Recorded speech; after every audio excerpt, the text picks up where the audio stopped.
Welcome guys to my channel. This is Nomad Rider Peach once more. So andito tayo sa mga segments na nagte-test. Ngayon, bakit nyo tatanungin kung ba't ako naka-helmet ngayon? Wala naman akong motor. Si Maddox doon. Pero yung Insta360 nandito is tetestingin natin yung part na makakukonect mo daw si Fridcon kay 360. Na-try ko na siyang i-test. Kinonect ko na siya. Inaabot ako ng siyam-siyam para makonect, para ma-detect ni Insta360 si Fridcon, si T-Max S Pro. Ngayon pakita ko sa inyo kung paano. So ang style niya muna is i-on nyo muna si Insta360.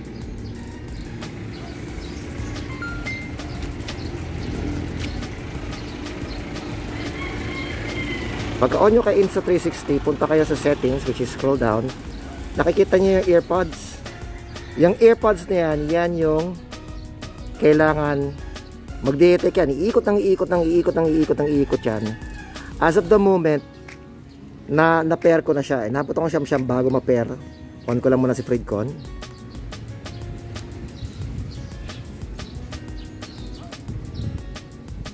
Yan.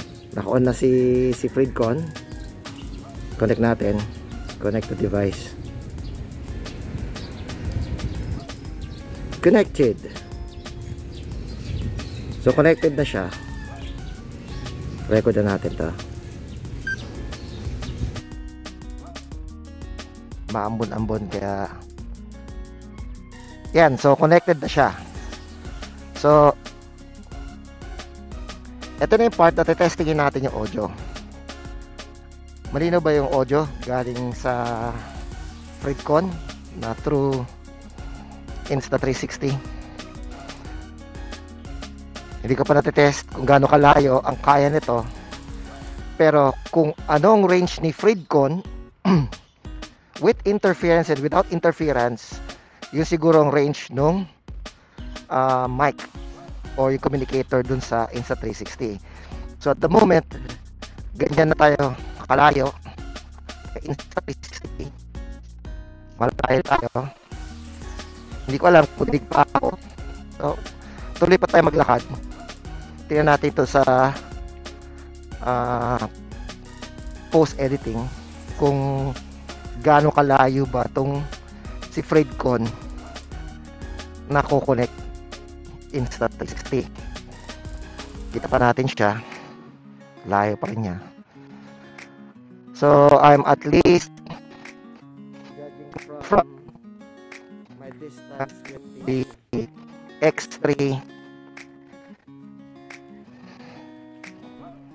50 meters. Layo pa tayo. Doon tayo sa pinakadulo, sa dulo ng subdivision namin. Kagandahan dito sa subdivision namin, kahit iwanan mo yan dyan, walang magna cum laude dito. Ito mga aso.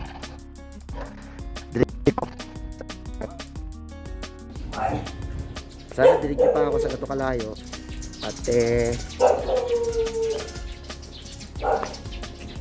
yan. So at least 70 meters. Between 60 to 70 meters na tayo. Balik na tayo. So malinaw ba? Dinig pa ba ako? Kasi ganun po siya kalinaw. May mga may mga power lines. Sorry, hindi ako naka-gimbal ngayon na na yung Mobile SE, kaya medyo jittery or hindi stable yung footage. No, malinaw ba? Hindi ko sure kung malinaw siya, pero mukhang okay naman. Ngayon, mabilisan lang naman to kasi ang mangyayari siguro na magiging setup ko, since wala pa ako nakikitang lapel,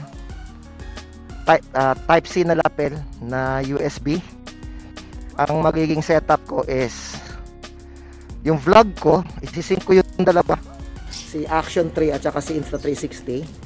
Tapos pag mag-vlog ako through intercom, yan, napaka-ok-ok na mag-vlog ako, naka-helmet ako. Basta magbablog ako through Freedcon na nakakabit sa 360. Tapos pagka gusto kong i-showcase yung convo namin sa intercom, gagamitin ko ngayon si Osmo Action 3 na naka-ano siya do sa speaker ni Freedcon, yung lapel niya. So again, mabilisan lang to. Tinest lang natin kung okay. And then, let's take it from there. Later!